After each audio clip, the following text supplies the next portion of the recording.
तो इससे हमें ये भी सबक मिलता है कि कोई आदमी अगर दिल के सदमे में मुब्तला है, गमज़दा है, दुनिया की ठोकरें खा खा के तंग आ चुका है, दिल जो है सदमे की जद में है, या वो हजरात जो कमज़ोर दिल वाले हजरात हैं जिनका दिल जो है बहुत ज़्यादा कमज़ोर है, दिल की धड़कन जो है तेज़ रहती है, या दिल के मर्ज़ में मुब्तला है, तो वो आदमी भी अगर अंगूर इस्तेमाल करना शुरू कर दे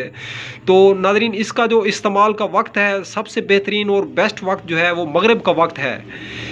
जिसके बारे बाबुल उलूम हज़रत अली ने फरमाया है कि मगरिब का वक्त जो है ये अंगूर खाएं, थोड़े से एक मुट्ठी भर अंगूर अगर खा लिए जाएं तो उस टाइम जो है बहुत ज़्यादा फ़ायदा होता है। तो नाज़रीन अंगूर को जो है हमेशा धो के इस्तेमाल करना चाहिए, क्योंकि इस पे सांप जो है आशिक है, सांप इस पे घूमता है, फिरता है, चहलकदमी करता है, इसे इस्तेमाल भी करता है। तो कोई भी फल है या कोई भी फ्रूट है, कोई सब्ज़ी है, तो उसे जो है ज़रूर धो लिया जाए।